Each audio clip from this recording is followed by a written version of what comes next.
નમસ્તે વિદ્યાર્થી મિત્રો, લાસ્ટ લેક્ચરમાં આપણે કલીલના સંખ્યાત્મક ગુણધર્મો,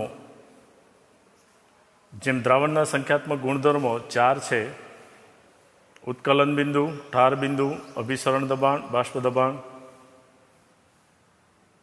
એ નોર્મલ હોવા છતાં એવા ગુણધર્મો કલીલમય દ્રાવણમાં પણ જોવા મળે છે, પરંતુ કલીલમય દ્રાવણના કેટલાક ગુણધર્મો જે છે એ સાચા દ્રાવણોમાં જોવા મળતા નથી. જેમ કે લાસ્ટ ટાઈમ આપણે ભણ્યા હતા, એ છે ટિન્ડોલ અસર અને ટિન્ડોલ શંકુ.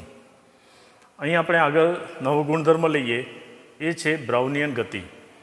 તો સાચા દ્રાવણોમાં બ્રાઉનિયન ગતિ એટલે કે કલીલમય કણોની અસ્તવ્યસ્ત ગતિ જે છે એ ઓબ્ઝર્વ કરી શકાય છે. સાચા દ્રાવણોમાં આ ગતિ, દ્રાવ્ય કણોની ગતિ ઓબ્ઝર્વ કરી શકાતી નથી. તો બ્રાઉનિયન ગતિ વિશે આપણે માહિતી મેળવીએ. તો સૌપ્રથમ જ્યારે કલીલમય દ્રાવણને શક્તિશાળી અલ્ટ્રા માઇક્રોસ્કોપ, નોર્મલ માઇક્રોસ્કોપ નહીં, અલ્ટ્રા, એ વધુ સૂક્ષ્મ રીતે આપણે એને ઓબ્ઝર્વ કરી શકીએ, વડે જોવામાં આવે છે, ત્યારે કલીલ કણો દૃશ્યમાન ક્ષેત્રના સમગ્ર ક્ષેત્રમાં વાંકી ચૂકી ઝિગઝેગ ગતિની અવસ્થામાં હોવાનું દેખાય છે.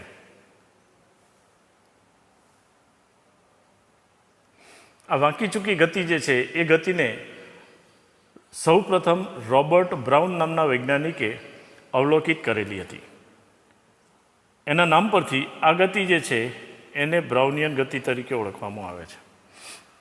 આ ગતિ હાપાઝાડ આ પ્રમાણે બતાવેલી છે. આપણે એને આ પ્રમાણે દર્શાવી શકીએ. દાખલા તરીકે હવામાં મચ્છર ઉડે છે તો મચ્છરની ગતિ કેવી છે? અનિયમિત છે. એમ આ અનિયમિત ગતિ જે છે એને બ્રાઉનિયન ગતિ તરીકે ઓળખવામાં આવે છે. તો આ ગતિ જે છે એ કલીલના સ્વભાવથી સ્વતંત્ર છે. કલીલનો સ્વભાવ કયો? તો આપણે ભણી ગયા છે લાયોફિલિક, લાયોફોબિક, એટલે કે એ પ્રવાહી પ્રત્યે આકર્ષક કે અપાકર્ષે એના ઉપર આધાર રાખતો નથી, એટલે કે સ્વતંત્ર છે. પરંતુ તે કણના માપ, એટલે કે એનું કદ અને દ્રાવણની સ્નિગ્ધતા પર આધાર રાખે છે. તો આ બાબત જે છે એ આપણે યાદ રાખવાની રહેશે કે બ્રાઉનિયન ગતિ કઈ બે બાબતો પર આધાર રાખે છે, કઈ બાબત પર આધાર રાખતો નથી. તો કણના માપ અને દ્રાવણની સ્નિગ્ધતા, એટલે કે શાંતા બળ ઉપર આધાર રાખે છે. તો આ માપ અથવા કદ જેટલું વધારે નાનું અને સ્નિગ્ધતા જેટલી વધારે ઓછી તેટલી વધારે ઝડપી હોય છે. એટલે કદ નાનું હશે તો એ ઝડપથી મૂવ કરતો હશે, સ્નિગ્ધતા ઓછી હશે તો એ ઝડપથી મૂવ કરતો હશે. તો એની ગતિ જે છે એ ઓછી સ્નિગ્ધતા અને કણોનું કદ નાનું હોય તેમ વધારે હોય છે. બ્રાઉનિયન ગતિથી સમજણનું કારણ એમ છે કે પરિક્ષેપણ માધ્યમના અણુઓ વડે કણો પર અસંતુલિત બમમારો બ્રાઉનિયન ગતિને વિલોડન કરે છે. વિલોડન સતત આગા પાછા થવું, અથવા સાદી ગુજરાતી ભાષામાં આપણે એને કહીએ તો સ્ટીરિંગ, એટલે સતત હલતા અથવા ડોલતા.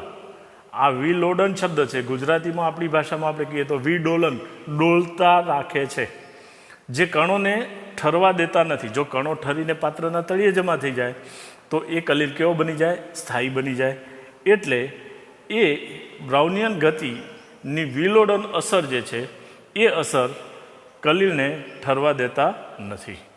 તો મિત્રો, બ્રાઉનિયન ગતિ એ અનિયમિત ગતિ છે અને એને અણુઓ જે છે એ કદ તથા દ્રાવણની સ્નિગ્ધતા, આ બંને ફેક્ટર પર આધાર રાખે છે. હવે થિયોરિટિકલ પ્રશ્ન છે, એટલો બધો અગત્યનો નથી પણ સમજવો ખૂબ જ જરૂરી છે. એ છે કલીલ કણોનો વીજભાર. સાચા દ્રાવણોમાં કલીલ કણો ધન કે ઋણ વીજભારિત હોતા ન્યુટ્રલ જોવા મળશે. પણ કલીલમય કણો જે છે એ ધન કે ઋણ વીજભારિત જોવા મળે છે. આ કલીલમય કણો એ હંમેશા વીજભાર ધરાવે છે.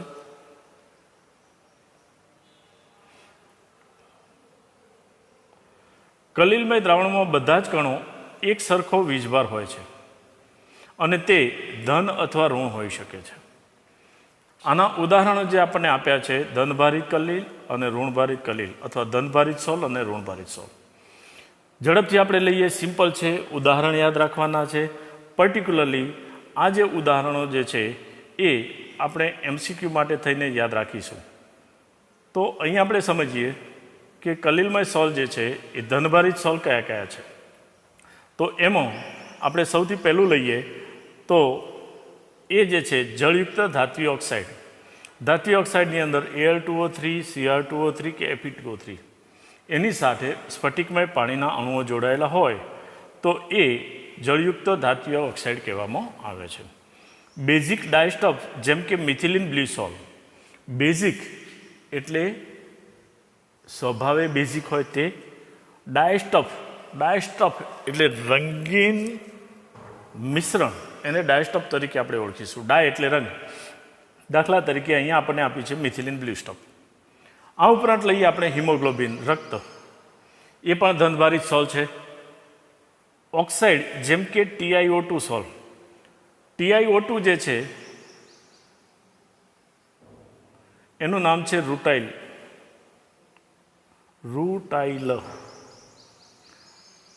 અને એ જે છે એને ટિટાનિયમ ડાયોક્સાઇડ તરીકે પણ ઓળખવામાં આવે છે. ઋણભારિત સોલની અંદર જોઈએ આપણે તો ધાતુઓ જેમ કે કોપર, સિલ્વર, ગોલ્ડ વગેરેના સોલ છે કેવા જોવા મળશે આપણને ઋણભારિત. ધાત્વિય સલ્ફાઇડ As2S3, Sb2S3, CdS વગેરે છે. અહીંયા બેઝિક ડાયસ્ટફ હતી, અહીંયા એસિડિક ડાયસ્ટફ એટલે સ્વભાવે એસિડિક જેમ કે ઇયોસિન અને કોંગો રેડ.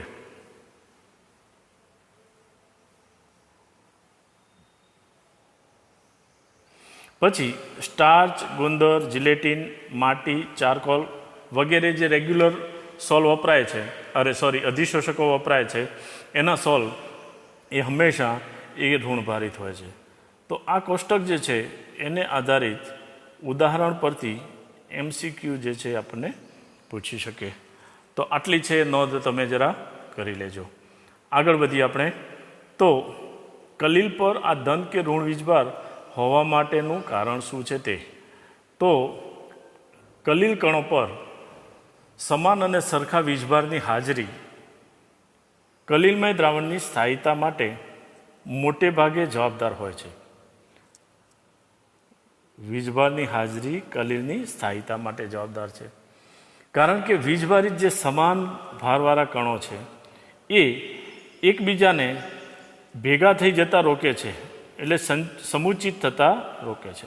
કારણ કે આપણે જાણીએ છીએ કે સમાન વીજભાર વચ્ચે શું હશે? અપાકર્ષણ હશે. જો અપાકર્ષણ ન હોય ને આકર્ષણ હોય તો એ કલિલ કણો ભેગા થઈ મોટા કણોમાં રૂપાંતરિત થાય, અને મોટા કણોમાં જો રૂપાંતરિત થાય તો એ સ્કંદન પામી પાત્રના તળિયે જમા થઈ જતા હોય છે. હવે કલિલ પરનો આ વીજભાર એક અથવા વધુ કારણોને લીધે હોય છે, જે અધિશોષણ અને વિદ્યુતીય દ્વિસ્તરના સૂત્રણ સોલ કણો પર ઉદ્ભવતા વીજભાર આયનોના પસંદગીયુક્ત અધિશોષણ દ્વારા વર્ણવી શકાય છે. પસંદગીયુક્ત અધિશોષણ હંમેશ માટે આપણે એવું વિચારીશું કે ધનભારિત કલિલ છે, ઋણભારિત કણોને આયનો હશે એને અધિશોષિત કરશે, ઋણભારિત હશે એનાથી વિરુદ્ધ વીજભારવાળા એટલે કે ધનભારિતને અધિશોષિત કરશે. આ બંને ઉપર એનો આધાર રહેલો છે, જેને દ્વિસ્તરનું સૂત્રણ કહેવામાં આવે છે. સોલના કણો ધનમય અથવા ઋણ આયનો વડે પસંદગીકાર અધિશોષણને આધારે ધન કે ઋણ વીજભાર પ્રાપ્ત કરે છે. ઉદાહરણ અહીંયા આપણને બે આપેલા છે. પહેલું ઉદાહરણ સમજીએ આપણે કે જ્યારે સિલ્વર નાઇટ્રેટનું AgNO3 અતિ મંદ દ્રાવણ એટલે એનું પ્રમાણ વધારે છે, એમાં પોટેશિયમ આયોડાઇડના અતિ મંદ દ્રાવણ ઉમેરવામાં આવે ત્યારે નીચે કયું હતું? Silver nitrate. તો સિલ્વર નાઇટ્રેટનું દ્રાવણ હતું એમાં KIનું દ્રાવણ આપણે ઉમેર્યું તો પરિક્ષેપણ માધ્યમમાંથી તો અવક્ષેપિત સિલ્વર આયોડાઇડ મળશે આપણને. તો સિમ્પલ પ્રક્રિયા સમીકરણ થયું AgNO3 વત્તા KI gives AgI વત્તા KNO3. તો સિલ્વર આયોડાઇડના આપણને આછા પીળા અવક્ષેપ મળશે. તો માધ્યમમાંથી પરિક્ષેપણ માધ્યમમાંથી આયોડાઇડ આયનોનું અધિશોષણ કરે છે અને ઋણભારિત કલીલ મળે છે. આ એક ભાગ અટકી ગયો. બીજો ભાગ લઈએ આપણે. જ્યારે કેઆઈના દ્રાવણને AgNO3ના દ્રાવણમાં ઉમેરવામાં આવે છે ત્યારે ધનભારિત સોલ પરિણમે છે જે Ag+ આયનોનું અધિશોષણ કરે. તો ઋણભારિત બન્યો એનો અર્થ શું થયો કે Agi પર I- અધિશોષણ થયું એટલે ઋણ વીજભારિત થયો અને Agi પર Ag+નું અધિશોષણ થયું ત્યારે એ કેવો બની ગયો? ધનભારિત બની ગયો. તો મિત્રો નીચે જે રહેલો છે જેમાં આપણે ઉમેરીએ છીએ એને આધારિત ધન કે ઋણ વીજભારિત કલીલ આપણને મળે છે. આગળનું ઉદાહરણ લઈએ આપણે. તો એમાં જો FeCl3ને વધુ ગરમ પાણીમાં ઉમેરવામાં આવે તો ફેરિક ઓક્સાઇડનો ધનભારિત સોલ મળે છે જે Fe+3 આયન જે છે એના અધિશોષણને કારણે મળે છે. તો Fe+3નું અધિશોષણ થયું તો ધનભારિત કલ મળે. પણ જો એમાં NaOH ઉમેરવામાં આવે તો ઋણભારિત સોલ મળે છે કારણ કે ત્યાં OH- અધિશોષણ થાય છે. જો Fe+3નું અધિશોષણ થશે તો ધનભારિત કણ મળે અને OH- અધિશોષણ થશે તો ઋણભારિત કલીલ સોલ મળશે. આવા ધન ને ઋણભારિત કણો જે છે એના વિદ્યુતીય દ્વિસ્તર એની સમજૂતી હેલ્મહોલ્ટ્ઝ નામના વૈજ્ઞાનિકે આપી જેને હેલ્મહોલ્ટ્ઝ વિદ્યુતીય સ્તર તરીકે ઓળખવામાં આવે છે. તો આની જે ગતિશીલ અણુઓ આયનો જે છે એની દ્વિસ્તરની રચના જે છે એને જરાક આકૃતિથી આપણે સમજીએ. તો Ag+ ઉપર Agi દ્રાવણ છે એમાં એક સ્તર રચાયું KIનું. તો I- આયનો પહેલાં આકર્ષિત થયેલા છે, K+ બહારના ભાગમાં છે. હવે જ્યારે એમાં આપણે પ્રસરિત સ્તરો KI વધુ મંદ દ્રાવણ આપણે ઉમેરીએ છીએ ત્યારે અન્ય બીજું સ્તર રચાય છે જેને દ્વિસ્તર રચના તરીકે ઓળખવામાં આવે છે. દ્વિસ્તરમાં I- ને K+ આયનો આડાવડા ગોઠવાયેલા છે, સમાન સંખ્યામાં નથી જેમ અહીંયા પ્રથમ સ્તરમાં છે. તો અહીંયા K+, આ પરસ્પરના K+ આયનો જે છે એ એકબીજાને શું કરશે? અપા કરશે. જો અપા કરશે તો એ કલીલ જે છે એ સ્થિર થતો નથી અને બંને વચ્ચે ધન અને ધન અથવા ધન અને ઋણ જે છેટા રહેલા છે એમની વચ્ચે પ્રસરિત સ્તરો જે છે એના વિરુદ્ધ વીજભારને લીધે સ્તરો પર ધન અને ઋણ વીજભાર પોટેન્શિયલનો તફાવત ઉદ્ભવે છે. આ તફાવત જે છે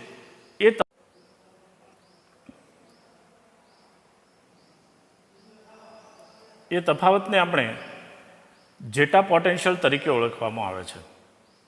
તો સ્થિર સ્તર, બે બાબત યાદ રાખજો. જેટા પોટેન્શિયલ કોને કહેવામાં આવે છે તે કે સ્થિર સ્તર અને વિરુદ્ધ વીજભારના પ્રસરિત સ્તર વચ્ચેના પોટેન્શિયલના તફાવતને વીજગતિકિત પોટેન્શિયલ અથવા જેટા પોટેન્શિયલ કહેવામાં આવે છે. જો અદ્રવ્ય પદાર્થ એટલે અવક્ષેપના બે કણો પાસે દ્વિસ્તર ન હોય તો પૂરતા નજીક આવે છે અને વાન્ડરવાલ્સ આકર્ષણ બળ તેમને જકડી રાખે છે અને વાન્ડરવાલ્સ આકર્ષણ બળથી એ કણો એ એકબીજા સાથે જોડાય છે અને સ્કંદન પામે છે.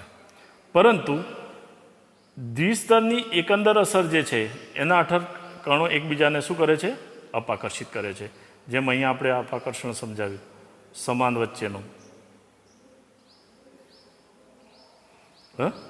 તો અહીંયા આકર્ષણ અપાકર્ષણ થયું. તો આ અપાકર્ષણ જે છે એ અસરને કારણે કલીલ છે એ કેવો બને છે? સ્થાયી બને છે. એટલે કે કલીલનું સ્કંદન થતું નથી. તો અહીંયા સોલમાં વધુ વિદ્યુત વિભાજ્ય ઉમેરતા પ્રસરિત દ્વિસ્તરને રોકે છે, જીટા પોટેન્શિયલ ઘટે છે અને કલીલ છે એ શું થાય છે? અવક્ષેપિત થાય છે. આનો અર્થ એ થયો કે જેમ જીટા પોટેન્શિયલ ઓછો તેમ કલીલની સ્થિરતા ઓછી. કલીલ અવક્ષેપિત થાય છે, પરિણામે એ જે છે એ સ્કંદન પામે છે, રૂપાંતર પામી અને ઘનકણો પાત્રના તળિયે આવી જાય છે. આ કારણે કલીલ વિરુદ્ધ વીજભાર ધરાવતા આયનો પ્રત્યે વિશિષ્ટ રીતે સંવેદનશીલતા ધરાવે છે. એટલે વિરુદ્ધ વીજભાર ધરાવતા આયનો વચ્ચેનું પરસ્પર અપાકર્ષણ બળ એ તેને સ્થાયી રાખવામાં મદદરૂપ થાય છે. તો મિત્રો, આ જે છે એ આખો થિયોરિટિકલ પ્રશ્ન છે. એમાં આ બે ઉદાહરણ પર્ટિક્યુલરલી આપણે યાદ રાખવાના છે. કયા કયા? એજીઆઈ ઋણભારિત ક્યારે બને, ધનભારિત ક્યારે બને. સેમ વે અહીંયા Fe2O3 એ ધનભારિત ક્યારે બને, ઋણભારિત ક્યારે બને. આ બંનેને આધારે છે એ આપણે નક્કી કરી શકીએ છીએ. તો આ બે ફેક્ટર છે એ આપણે ખાસ યાદ રાખવાના રહેશે. ધન્યવાદ.